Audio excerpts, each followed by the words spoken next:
Why is it that people of belief always want to attack other people of non-belief? What does it matter? Why are you arguing?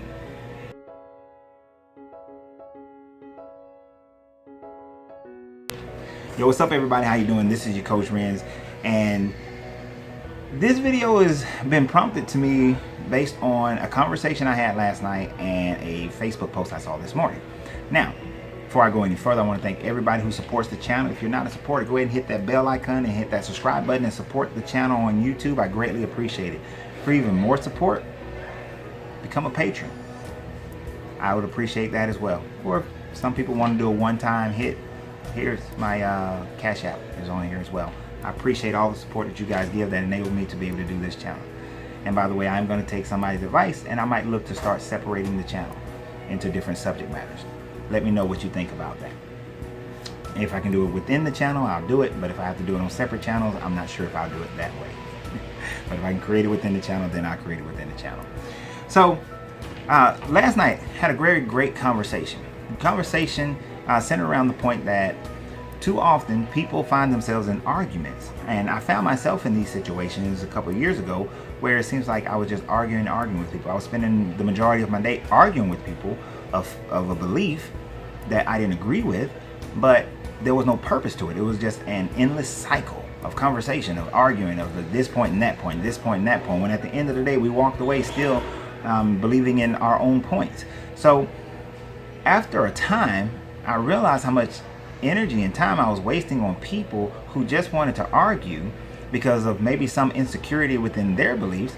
And then I began to focus my time just on those people who were walking away from traditional religions and needed to deconstruct so that they can reconstruct themselves again from the conditioning that they had since they were probably children or at some point. So in saying that and knowing that, I began to not take on debates, not take on arguments. I wouldn't argue with people in the comments. And I found that my life was just better. My energy was better. My chakras felt better in my system. That I was more in tune with infinite wisdom and knowledge. And I was more in tune with what I call the Creator. And it made my life much better. And I hope that it will make you guys' lives much better as well. So, but as much as that occurs, sometimes I see people who can't help themselves but to look to start arguments. And some of these arguments are always cast in such a way that it presupposes a lot of information. And for those people who listen to my videos to better their lives, I know you're being attacked often. Whether you're atheist, whether you are hermetic, whether you are ancestral, whatever it is, you're being attacked quite often. And I saw one of the popular attacks that is given towards people who are atheists, and the statement was, atheists, if humans are simply going to die, become dust and infinite nothingness, what is the logical reason for doing good? Now, there's a problem with this question. The first problem with this question comes about in the fact that they are presupposing that since you're going to die and become nothing and go into infinite nothingness, that life has no meaning, that your current life has zero meaning, and you should just go out and do whatever your heart's desire or whatever you feel you want to do.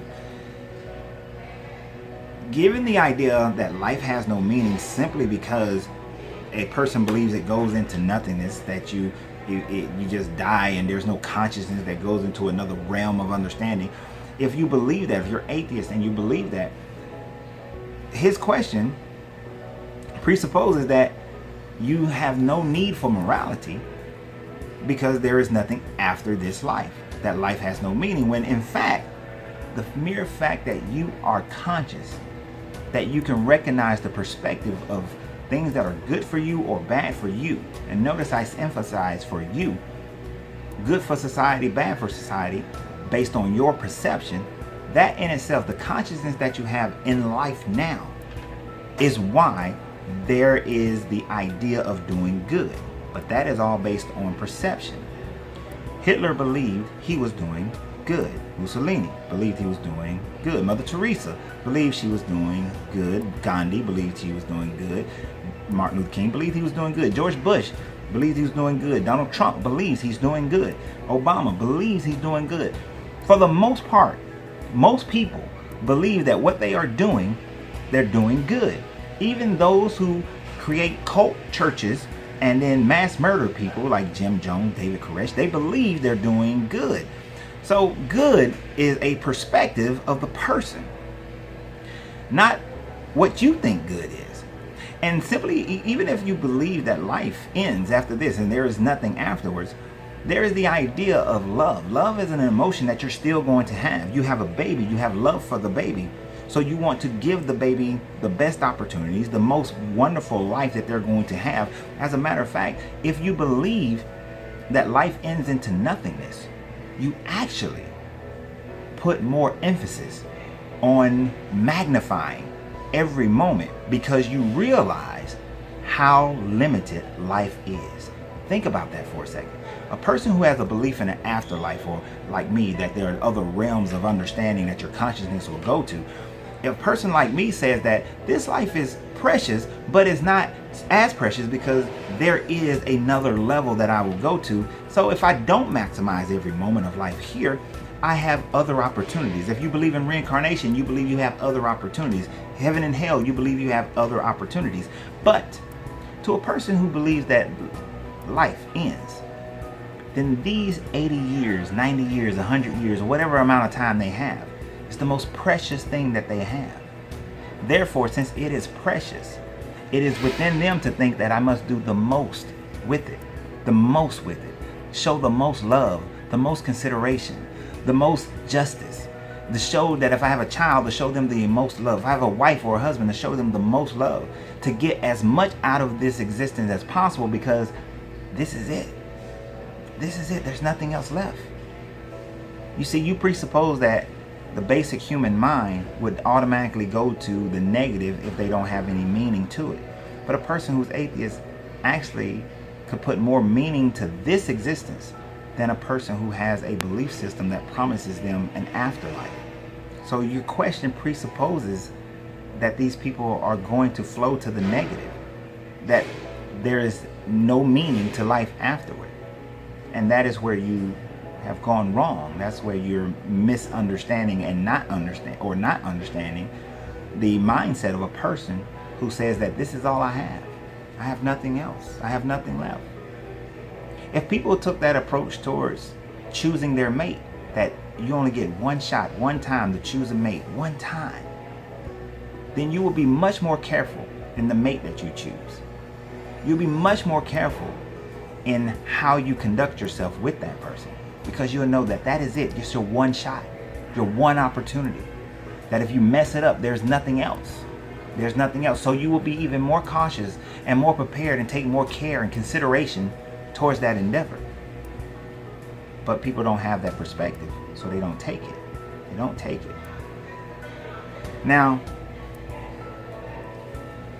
he went into other realms of trying to, where people were saying that, oh, you believe in your God, and if fear of your God is the only reason why you're being good, then that's a horrible statement on your God and on yourself.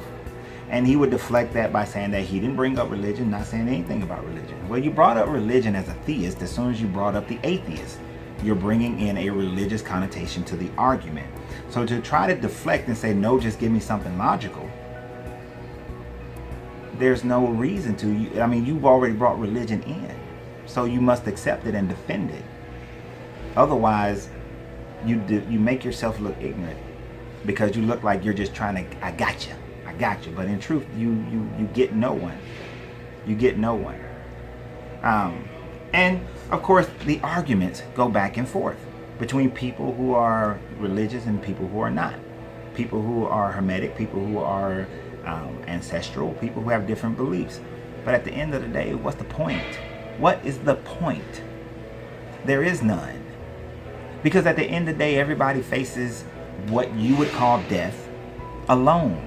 No one faces it in partnership. And whatever that person's belief system is how they will face it. The Muslim will face it as a Muslim. the Hindu as a Hindu, the Buddhist as a Buddhist, the Christian as a Christian, the Hermetic as a Hermeticist, the ancestral as the ancestral, the atheist as an atheist.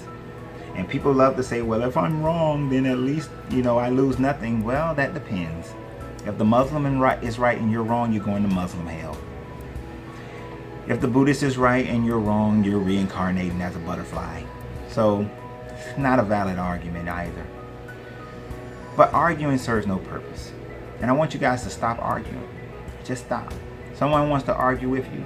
There is a beautiful line that I was reminded of in the first line of the Kabbalion. The lips of wisdom are sealed, except to the ears of understanding. Remember, you have to free yourself to be yourself, because your greatness is non-negotiable. And I appreciate all those who support the channel.